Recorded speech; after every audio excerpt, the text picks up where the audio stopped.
നമ്മൾ വീഡിയോയിലൂടെ നോക്കാൻ പോകുന്നത് ഒരു പവർഫുൾ അഫർമേഷൻ മെത്തേഡാണ്. ലോ ഓഫ് അട്രാക്ഷൻ യൂസ് ചെയ്തിട്ടുള്ള ഈ ഒരു മെത്തേഡ് ആർക്കൊക്കെ യൂസ് ചെയ്യാമെന്ന് വെച്ചാൽ husband and wife, one side lovers, breakup ആയവർക്കെല്ലാം യൂസ് ചെയ്യാൻ പറ്റുന്ന മെത്തേഡാണ്. ഈ ഒരു മെത്തേഡിലൂടെ നിങ്ങൾ ഇഷ്ടപ്പെടുന്ന വ്യക്തിയെ നിങ്ങൾ കണ്ടെത്താനും കൂടാതെ തന്നെ നിങ്ങളുടെ ബന്ധത്തിനിടയിൽ എന്തെങ്കിലും തരത്തിലുള്ള പ്രശ്നങ്ങൾ ഉണ്ടെങ്കിൽ നിങ്ങൾക്ക് ഈ ഒരു മെത്തേഡ് ട്രൈ ചെയ്യാവുന്നതാണ്. നിങ്ങളുടെ റിസൾട്ടിൻ്റെ ഉത്തരവാദി നിങ്ങൾ തന്നെയാണ്. കാരണം നിങ്ങൾ എത്രത്തോളം നിങ്ങളിൽ പൂർണ്ണമായി വിശ്വസിക്കുന്നുണ്ടോ അത്രയും വേഗത്തിൽ നിങ്ങൾക്ക് വേഗം തന്നെ റിസൾട്ട് ലഭിക്കും.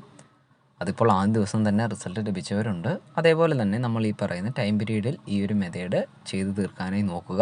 ഇതിനിടയിൽ റിസൾട്ട് ലഭിക്കുന്ന ടൈമിൽ എന്തെങ്കിലും തരത്തിലുള്ള പ്രകോപനങ്ങൾ നിങ്ങളിൽ ഉണ്ടാവുകയാണെങ്കിൽ ദയവ് ചെയ്ത് അത് ഒഴിവാക്കാനായിട്ട് നോക്കുക.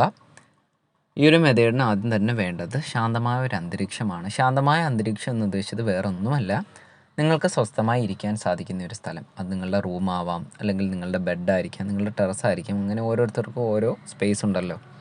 ആ ഒരു സ്പേസ് നിങ്ങൾ തിരഞ്ഞെടുക്കുക. കൂടാതെ തന്നെ ആദ്യം തന്നെ പറഞ്ഞു കൊള്ളട്ടെ, ഈ ഒരു മെത്തേഡ് ചെയ്യുന്ന സമയത്ത് ആദ്യം തന്നെ എന്തെങ്കിലും തരത്തിലുള്ള ബുദ്ധിമുട്ട് നിങ്ങൾക്ക് ഉണ്ടാവുകയാണെങ്കിൽ അത് ഒഴിവാക്കിക്കൊണ്ട് നിങ്ങൾ തുടർന്നുള്ള കാര്യങ്ങൾ ചെയ്യാനായിട്ട് നോക്കുക. ആ ഒരു സ്പേസ് നിങ്ങൾ തിരഞ്ഞെടുത്തതിന് ശേഷം മാറ്റോ തുണിയോ തറയിൽ വിരിക്കുക.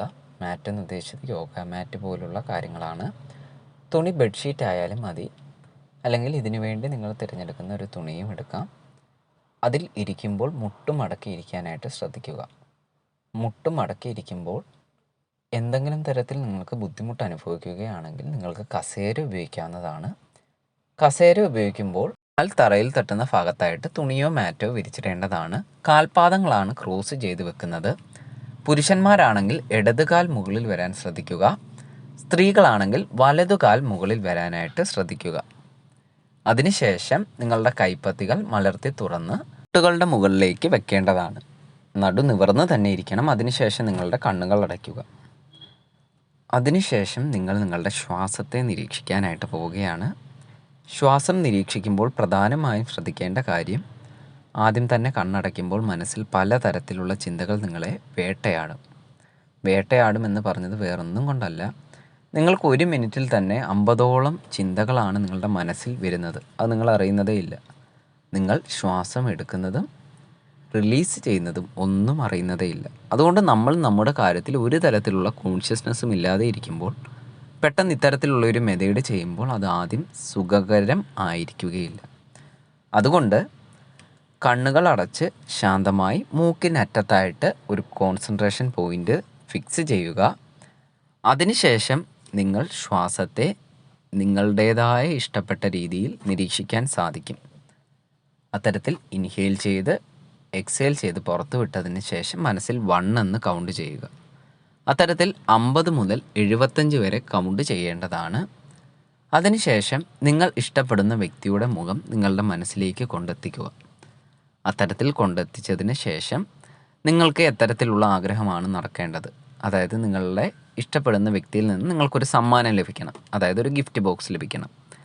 അതാണ് എങ്കിൽ നിങ്ങൾക്ക് ഒരു സ്ഥലത്ത് നിങ്ങൾ എത്തിയതായിട്ടും നിങ്ങൾക്ക് ആ ഒരു ഗിഫ്റ്റ് ബോക്സ് നിങ്ങളുടെ ഇഷ്ടപ്പെടുന്ന വ്യക്തി വളരെ സ്നേഹത്തോടു കൂടി നിങ്ങൾക്ക് തരുന്നതായിട്ടും എല്ലാം നിങ്ങൾക്ക് ചിന്തിക്കാം. അത്തരത്തിൽ നിങ്ങൾ പോകാൻ ആഗ്രഹിക്കുന്ന സ്ഥലങ്ങളാണെങ്കിലും എല്ലാം തന്നെ ഈ ഒരു രീതിയിൽ ചിന്തിച്ച് മനസ്സിൽ ചിത്രീകരിക്കുക. ഈ സമയത്ത് നമ്മൾ വിഷ്വലൈസേഷൻ മെത്തേഡാണ് യൂസ് ചെയ്യുന്നത്. വിഷ്വലൈസേഷൻ മെത്തേഡ് യൂസ് ചെയ്യുമ്പോൾ യാതൊരു തരത്തിലുള്ള നെഗറ്റീവ് തോട്ട്സും മനസ്സിൽ വരാനായിട്ട് പാടില്ല. നെഗറ്റീവ് തോട്ട്സ് എന്ന് ഉദ്ദേശിച്ചത് വേറൊന്നുമല്ല, നമ്മൾ ഇത്തരത്തിൽ യാതൊരു പ്രതീക്ഷയും ഇല്ലാതെ ചിന്തിക്കുമ്പോൾ മനസ്സ് എത്രമാത്രം നമ്മുടെ കൂടെ നിൽക്കുമെന്നറിയില്ല.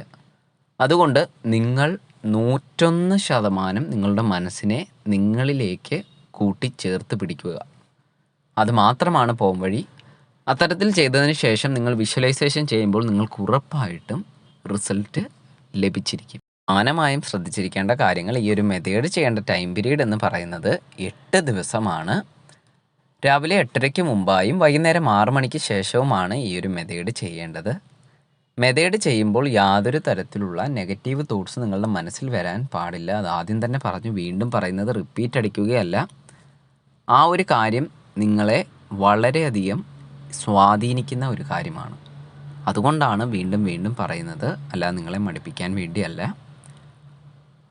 ഈ ഒരു മെത്തേഡ് ചെയ്യുന്ന ടൈം പീരീഡ് എല്ലാ ദിവസവും ഫിക്സ് ആയിരുന്നാൽ വളരെ നല്ലതാണ്.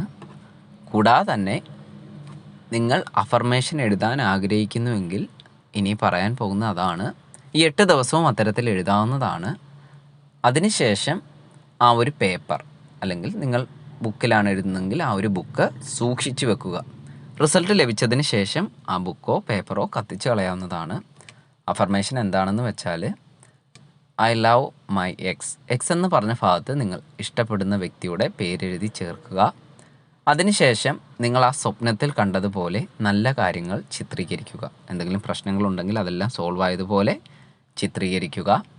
അതെല്ലാം എഴുതിയതിന് ശേഷം താഴെയായിട്ട് thank you universe, thank you universe, thank you universe എന്ന് 3 തവണ എഴുതുക. ദയവ് ചെയ്ത് നീലപ്പേന തന്നെ ഉപയോഗിക്കാനായിട്ട് നോക്കുക. എന്തെങ്കിലും തരത്തിലുള്ള സംശയങ്ങളുണ്ടെങ്കിൽ നിങ്ങൾക്ക് കമൻറ്റ് ബോക്സിൽ ചോദിക്കാവുന്നതാണ്. ഈ ഒരു മെത്തേഡ് നിങ്ങളെ വളരെയധികം സഹായിക്കുന്ന ഒന്നാണ്. All the best.